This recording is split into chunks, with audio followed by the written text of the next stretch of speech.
It's cold, it's wet, it's a good old-fashioned December football game in the snow between two historic AFC West rivals. It's the 9-4 Chiefs and the 5-8 Broncos, two teams on opposite ends of the spectrum right now.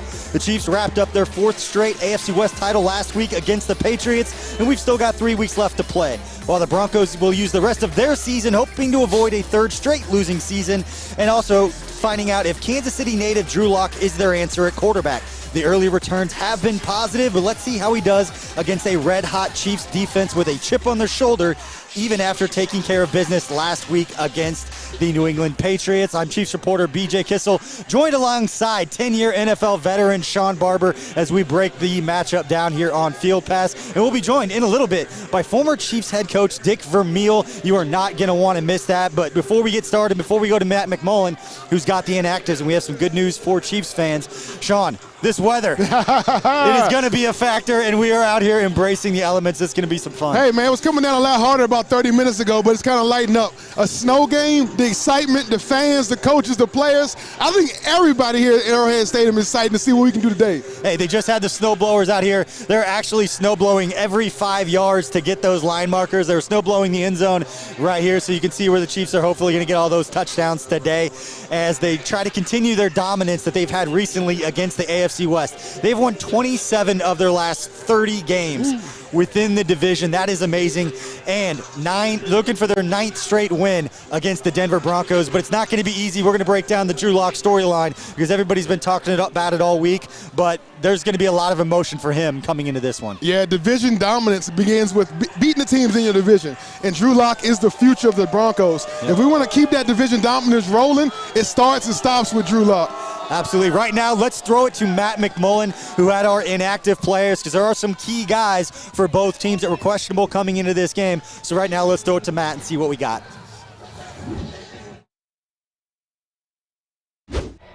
Thanks, BJ. Well, Frank Clark battled through that lingering stomach issue that's been bothering him for a while to practice on Friday, creating some optimism that he'd be able to play here today, and he is indeed active for the Chiefs here this afternoon. Gotta respect Clark for what he's doing to make sure he's on the field here for the Chiefs, and he really bolsters that pass rush, obviously, in a big way. So great to have him back out there for Kansas City. Unfortunately, Damian Williams will not be out there for the Chiefs. He'll miss his 3rd straight game. Being inactive here today. So hopefully some opportunities for Darwin Thompson, LaShawn McCoy, and Spencer Ware out of the Chiefs backfield in Williams' stead. It's also worth mentioning that Patrick Mahomes had the bruised hand. He is active here today. He practiced all week, was a full participant. No real doubt that he would play, but just covering our bases there, he will play this afternoon for the Chiefs. For the Broncos, they're a bit banged up. Offensive tackle Jawan James, guard Ron Leary, and defensive end DeMarcus Walker. Some notable names that will not be out there for Denver here this afternoon. One guy that will be out there for them is tight end Noah Fant, the great rookie out of Iowa. He was questionable coming in with a lower body injury. He's active for them here today, and that's pretty big news. He's been Drew Lock's 2nd most targeted passer over Lock's 2 starts here with the Broncos. Lock's thrown to Fant. Fant had 113 yards last week against the Texans in that Broncos victory. So big news for them having him back out there for them. He'll certainly be a guy to watch here on the Denver offense. BJ, back to you. Good stuff. You heard it right there from Matt McMullen. The numbers when Noah Fant is out there for Drew Lock. He has been one of his top targets throughout the first couple of games where Lock's 2-0. There's a reason this game has some buzz that it wouldn't have probably had if you looked at the schedule a month ago. But the way that he's played, throwing 5 touchdowns, just 2 interceptions, he's completing 73% of his passes, especially coming off that game that he went down. And the Broncos basically dominated the Houston Texans. That's an AFC playoff team or a potential playoff team that he went down there and took care of business against. And we talk about the recent dominance. The Broncos haven't beaten the Chiefs on a Sunday at Arrowhead since Drew Lock was a senior at Lee Summit High School. But he's got Noah Fant back. What kind of matchup problem is that for the Drew Chiefs Lock, defense? he's not going to even think about any of those stats. And the young guys been doing a great job of taking what's given to them. If you want to complete 73% of your passes, it's a lot of check downs. It's a lot of going to Y options. That's why he said Noah Fant is such a big part of the game today. And then having a receiver like Cortland Sutton, having a guy with that big pass radius, whenever it's one-on-one, being able to throw the ball up to him, more than likely he comes down with a completion. Big day out of those guys. The one thing that jumps out to me when I was doing some research and just watching the tape on Drew Lock is that obviously the arm talent stands out. Anybody who watched him back in high school or watched him at the University of Missouri where he set a bunch of school records, you saw the arm talent But two things jump out to me. The first is he hasn't yet trailed in a game. They've gotten off to quick starts and easy starts that kind of took the pressure off him early. They got the quick touchdown last week against the Texans, and the defense got a touchdown. Next thing you know, they're up 14-0. 78% of the time he's been on the field, the Broncos have had a lead, and he has yet to trail. So I'm looking for the Chiefs defense today to try to create some adversity, because let's be honest, the Broncos aren't going to make the playoffs this year. They're not going to win the division. They want to find out the answer to some questions they have about Drew Lock, and the one way to do that is to put him in some adverse situations. So let's not pretend that the Broncos coaching staff don't want to see how he responds to some of those tough situations. And for me, what I see with a young quarterback, it was staring down some of his receivers. He fitted through some windows, but he was locked in on him. And let's not pretend that Juan Thornhill, Tyrann Mathieu, and those guys didn't see that on tape. Yeah, our secondary does a great job of disguising our coverages, and that's showing whether we're in man or zone or whether we're rotating a zone until the last second. A young guy is going to be tested. We're going to bring the pressure, and it's not only a pressure from our defense, but our entire team. Getting up fast, getting out the gates fast against this team is going to be paramount to see how Drew Lock handles and reacts to being down. Yeah, and I know one thing for Drew Lock that's not good, and Matt mentioned it on the inactives, is that he's missing his starting right guard and his right tackle, and he's going up against a Chiefs defense that the last time these two teams played had 9 sacks. And that was with Elijah Wilkinson at right tackle, and Elijah Wilkinson's going to start again today because, as Matt mentioned, Juwan James is not going to play, and you see it right here. Obviously, it's Joe Flacco at quarterback, and one of the reasons that they made the switch to Drew Lock, other than the fact that Joe Flacco obviously got injured with the neck, but he wasn't very mobile in the backfield. He's not a guy that's going to move around in the pocket. He's not real athletic. Drew Lock more athletic. You'll see how the field conditions play on that. But the Chiefs defense, that front seven, they absolutely got after him. You saw Reggie Ragland, saw Anthony Hitchens on the stunt there, and Alex Okafor, Frank Clark. All those guys got after Joe Flacco. Right there, you got Okafor taking down Flacco in one of those 9 sacks in this game. But Shawn, the one wrapping up this first point that I want to mention and talking, and it was actually NFL Network's James Palmer who grabbed this nugget from Tyrann Mathieu, because there's a natural belief that there could be some sort of a letdown coming off the big win against the Patriots. It's an emotional win. You pick up the divisional victory, and unless the Patriots or the Buffalo Bills lose a couple of games, you might not move up in the standings as far as getting a first-round bye in the playoffs. So what is the Chiefs' defensive mindset? Well, that's when you rely on your veterans to not let any kind of a letdown happen. And Tyrann Mathieu told the story to James this week of back when he was with the Arizona Cardinals in 2015. They were 4-1. They were doing really well. They were coming off an emotional win, and they were about to play a Pittsburgh Steelers team with a young Landry Jones at quarterback. They had every reason to try to overlook it, and he said that whole week of practice, they just thought they were going to blow right through it. They weren't going to have to prepare. They didn't have to worry about him. And Landry Jones and the Steelers went out there and beat the Arizona Cardinals, and that's a Cardinals team that went to the NFC title game that year. And what Matthew said is he vowed that if he was ever in that position again, going up against the young quarterback, he was never going to overlook anyone. He was never going to let the defense, the guys in the locker room overlook. So he told guys all week long that story of facing Landry Jones back then. Now, obviously, Drew Lock's a more talented quarterback, but this defense will be locked in. Tyrann Mathieu was going to be absolutely sure of it, and Juan Thornhill is one of those guys that is going to be locked in. Hopefully he goes out there and makes some plays today. Yeah, like you said, Tyrann is a great leader, not only from an emotional standpoint, but from a leadership standpoint. I mean, he makes sure everybody's ready, has the right mindset. Great competitors don't care about the records. They don't care about the game conditions. They don't care about what's on the line. It's just a next time to showcase what you can do on that field. We got a lot of guys that kind of been disrespected at the beginning of the season. Everybody's talking about the Chiefs offense this. Can the Chiefs defense even be middle of the pack?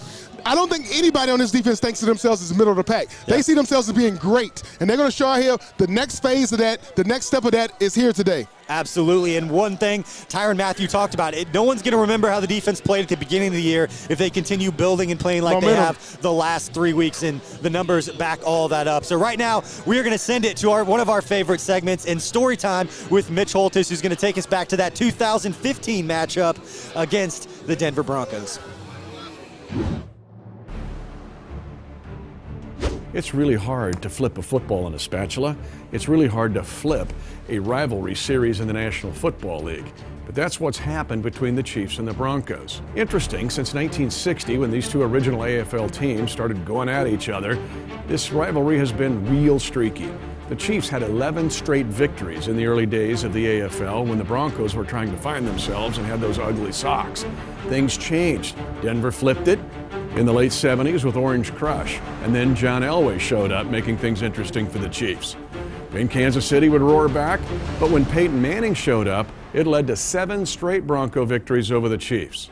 Which leads us to today's story time and the day it flipped back. November the 15th, 2015.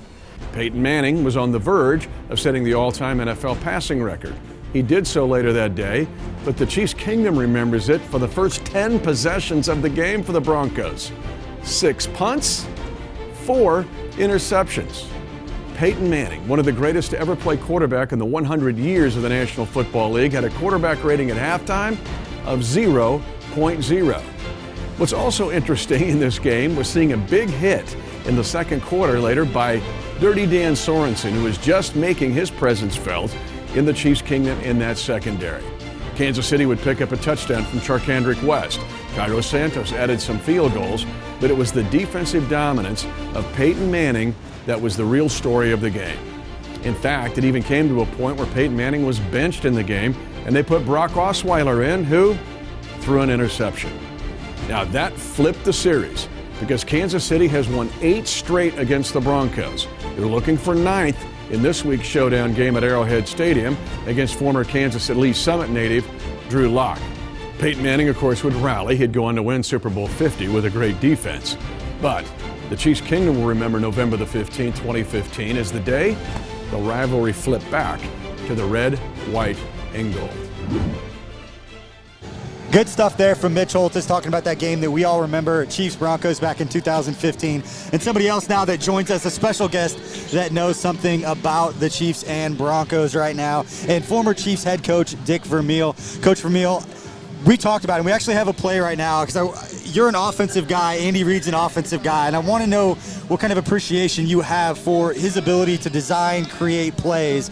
So before we get started, I want to run these plays. One of them was week 1 against the Jaguars and then against the Broncos back in week 7. Just walk me through what you like about this play right here. Well, first off, it's a very tight bunch formation. Then you run a zero cross with the offside wide receiver. Then you take them up the sideline, and they both vertically stretch the defense and then lining up tight. Then they horizontally stretch the defense and slip him up the sideline. Beautiful design. Very difficult because you don't see it very often. So there's a surprise element to it. And then, of course, if he throws it incomplete, it's not a good play. But he throws it complete to the right guy, 6 points. Good play. And great design. And what do you like about how they do the same thing? Very similar route concept here with Tyreek Hill last time we played the Broncos. Well, they disguise it a little bit because he's lined up a little wider. Now, maybe the week before they lined him there and did something different. Now they go back to what they did before, but because of the different alignment, it's not automatically adjusted to or recognized. So again, great execution. This is, you said, more throwing the ball, but nobody does this stuff, which is basically pretty simple, but very difficult to defense. But the offensive, that's not very, it's great design. It's great disruption to the defense, and no one does it better than Andy. Well, Coach, I had a chance last night to taste a few of your wines from the Dick Vermeil Vineyard. If you had to classify our offense with one of your wines, which one would it be? Well, the offense costs a lot more per pound, I'll tell you that. How we pay those offensive guys today, and they're worth it, especially here. Believe me. Coach, when you watch Patrick Mahomes, now we all can be enamored with his ability, his arm talent, all that stuff. As a former coach, when you see what he's doing out there, what's the thing that impresses you the most about the way that Patrick Mahomes plays the game? Well, first off, I started in this league in 1969. That's 50 years ago, okay? I've never seen a guy with so many varieties of talent. And the only thing I worry about sometimes, he might get so talented, get a little reckless with the ball, but he has no limit. Everything he needs is Andy Reid and a good offensive line. He'll be fine. Well, you talked about Pat Mahomes, and 'tis the season of giving. Me being a player of yours, you talked to us so many times about the importance of not giving the ball away. Yeah, that turnover ratio is so amazing. Critical. Speak about that in this weather, in these conditions, how that might be a factor here today. Well, the one thing about this weather, mentally the player with the ball in his hand thinks about it more. Sometimes good weather, you're playing, you got the ball, you take it for granted. But in this weather, you tend to think about it more. And the other thing, Shady McCoy here, I have seen him run his best games on this kind of field. Yes, we have. He has a ability to run well on this kind of field. No doubt. All right, Coach, before we let you go, I wouldn't be remiss with not asking you, as somebody who's been around an offensive juggernaut, you've won a Super Bowl. When you see this Chiefs team, in your opinion, do they have enough to win a Super Bowl this year? Well, I think they're getting close because the defense continues to show improvement each week under Steve and his staff. But, and also, where do they have to go to win it? There's some great teams that had to go somewhere and play and didn't get it done, but if they had played somewhere else, they would have been there. But, it looks like right now you're going to have to go through Baltimore. Yeah. But I think this team could do it. They might have to outscore somebody, which they are capable of doing. They got to stay healthy and, like you say, play smart and not turn the ball over. Hey, Coach Vermeil, we appreciate your time. Thank you. Right now, we're going to send it to Chiefs reporter Matt McMullen, talking about one of those offensive guys that's going to help put up those numbers in Travis Kelce and some records that he's on the verge of breaking today.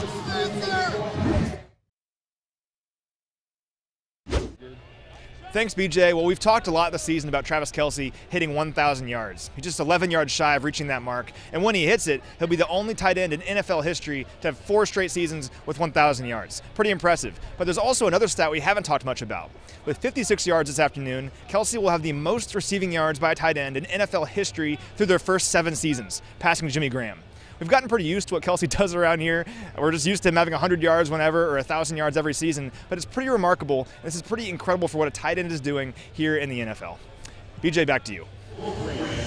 Travis Kelce is one of many stats to check out because Harrison Butker is also on the verge of some history. Just needs 8 points to have the most points scored for a player through his first 3 seasons in NFL history. As you can see, over the last 10 or 15 minutes, the field, they snow blow the end zone, and as you can see behind us, it's already covered back up. That's how much the snow is coming down right now. But one thing I did notice, Shawn, when the Chiefs offense was warming up not too long ago, it's our second what-to-watch point here, is that Patrick Mahomes, there was a lot made about his hand coming into this game, being bruised up, how the offense changed in the second half last week against the Patriots, some of those shorter throws because he couldn't deliver the ball down the field. He looks like he's throwing it out here well. He's firing it. He's got a tight spiral. Looks like it's pretty good right now. Yeah, I would say that the cold weather probably affects the swelling in a positive way. Keeps the swelling down. And with him, with that tight spiral, as long as he can keep it swelling down, his arm is as lively as ever. The footing, with his hips, he generates so much power from his lower half. I don't think this weather's going to be any problem with his spiral. Yeah, and one of the guys that, actually a few of the guys behind the scenes that deserve some credit today, Alan Wright and the equipment staff, making sure the guys get the cleats that they want for this game. Some guys already came out with the 7 studs on their shoes. They've got the 5 studs. They're going to come out here. They're going to try different things to see what works best for them, what works best for their footing while they're out here. And then the other one are the guys that keeping track of all the game footballs. Oh, yeah. It's the other equipment guys that are in charge of that. Chris Shropshire is the guy who heads that up on the equipment staff. They've got 12 different footballs that the quarterbacks use on each team that are rotated through, and they've got a backup 12 balls that the refs will bring in if they have to, and then 3 different kicking balls are what the guys use. It's obviously going to be a storyline coming into this game, but for the Chiefs offense, if they can keep those balls warm, they can deliver them down the field. And Patrick Mahomes, the guys that you want to watch are the key guys. You get to this point in the season, you want to see Tyreek Hill, Sammy Watkins, and Travis Kelce get involved. Obviously, McCole Hardman is going to make some splash plays here and there the way that he has, but for this Chiefs offense, because there have been some questions that they haven't had the same level of efficiency as we saw most of last year and at different points this season, we want to see the superstars get involved as we get ready for the playoffs here. Yeah, let's get those superstars early, get them going, let the offense matriculate the ball down the field, and continue to get first downs, and go to touchdowns. We've always had young guys step up and make big plays, but in this weather, in these conditions, divisional game, you want to see those stars shine. So let's go to Kelce early and often.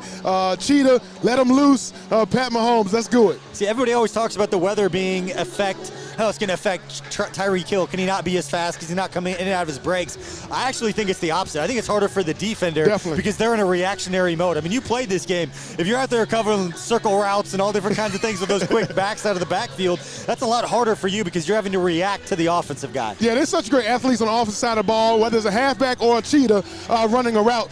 Offense, if you know where you want to go, you know what you want to do with your body. Like you said, on the defensive side, we're trying to react to that. So I can imagine a lot more guys on defense slipping up, having footing problems. The offensive guys, I think it's going to be game as usual. Yeah, it's going to be something to watch in this game for sure. And that is what we got for the second what to watch points. So right now, let's go to our Around the League segment because we got a couple of key games going on today that are going to affect the AFC playoff picture. And Shawn, the first one I want to talk about is the Houston Texans at the Tennessee Titans. These two teams are going to play 2 of the final 3 weeks as the AFC South. Those two teams are tied atop the AFC South right now. The Chiefs obviously lost to both of them. If they could get them both to lose, that would be great because they don't have the tiebreaker on them. If you're looking at the 3 or the 4 seed, depending upon what happens above you with the Patriots and the Ravens. But the Tennessee Titan Fighting Tannehills have won 4 straight. He's really provided the spark for that team. Tannehill 6-1 as a starter. He's been doing what he needs to do. Be consistent with the ball, eliminate turnovers. He's been hitting some big play receivers to A.J. Brown, and has been able to just feed Derrick Henry. Keep Derrick Henry happy as a ball carrier, play sound defense, and a lot of trick plays. Coach Vermeil has been I think he scored 12 touchdowns as a tight end, as a linebacker in the league,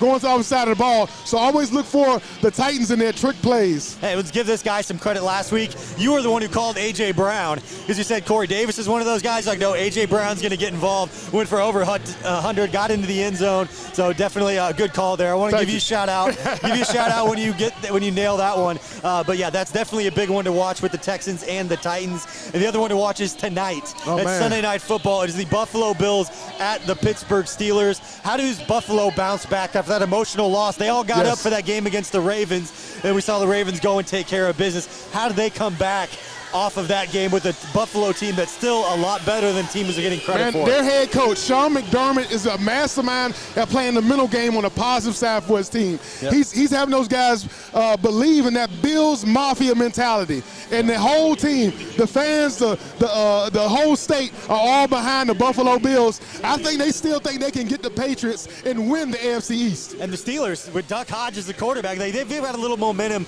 coming into this one. They've won 3 straight, but when you look at those numbers, the 3 teams that they've beaten during this winning streak are a combined 10, 28, and 1 this season. They haven't faced a team like the Buffalo Bills, so when you're sitting at home with a hot chocolate, if you're in Chiefs Kingdom, you're sitting back watching us or sitting in your car getting ready to come to the stadium right now, just know that Sunday Night Football game when you're getting home and you're thawing, that is a big one, and 2 teams that the Chiefs could see down the road in the playoffs. Shawn, we're not going to talk fantasy football this week because most people, their teams are set. They know what's going on at this point. So we're going to throw a new segment in here and just give a bold prediction for today's game. All right. And I'll start before I say it. I'm going to start. So we talked about it earlier with Drew Lock, a young quarterback. We've got the conditions.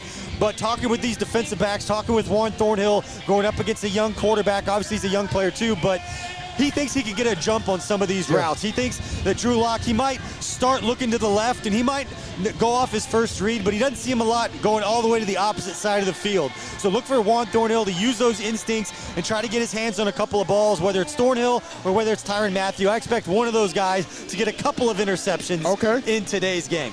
I like your bold pick. What do you got? I'm going with our special teams making not only 1, 2, 3 great plays by our special teams, whether it's a defensive or a special team score or setting our offense for a short field.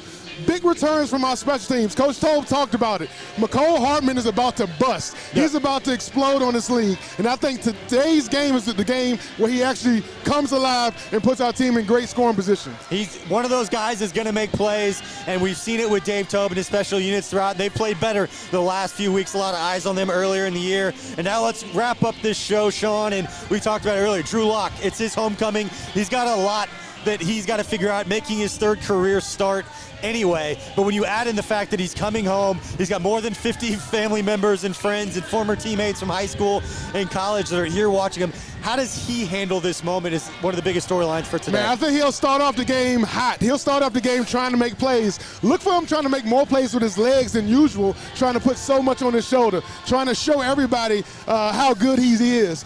But our defense, man, I think our defense will rise to the occasion. We'll continue to keep him pressured, keep him at bay. He could have 50 or 500 fans. It wouldn't make a difference. Yeah. Our defense is going to rule him today. Yeah, and the second biggest storyline for me in this game is how do the Chiefs respond coming off that emotional win over the Patriots? This is when Coach Reid's leadership, this is when the players' leadership is really tested, because it would be very natural to believe, if you're on the outside, that there could be some sort of a letdown, that they've won the division, you don't know about the first round bye, all that stuff. But the bottom bottom line is this team knows that they want to be trending upwards as you get closer to the playoffs. So like I told this story about Tyrann Mathieu, Yes. leaning on his experience going back to that loss that he had with the Arizona Cardinals to the Steelers back in 2015. He doesn't want that to happen. And if there's one thing we know about Tyrann Mathieu, if he's feeling some sort of way, That's right. everyone around him is going to know how he's feeling because he's not afraid to speak up and let those guys know. Yeah, he talked about true competitors and what's the mindset. We saw the shirts.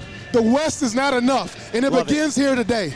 Yeah, absolutely love that shirt. I know it's in all the divisions, but it means a lot to the Chiefs because they've won that 4 straight division titles, but they want to get back to the AFC title where they were last year against the Patriots and go even further, and today is a step in going in that direction. So we appreciate all of you for tuning in here to Field Pass, for everybody who's sitting at home in your warmth and all that. Hopefully we got you a little bit of view of what today is going to be like. Obviously weather is going to be a factor, but we appreciate everybody for tuning in. For Anna Topkin behind the scenes, for Andrew Sherry, for John Matthews, Glenn Conley, and Shawn Barber, I'm BJ Kissel. We appreciate you all for watching. Stay warm, be safe, and enjoy the game.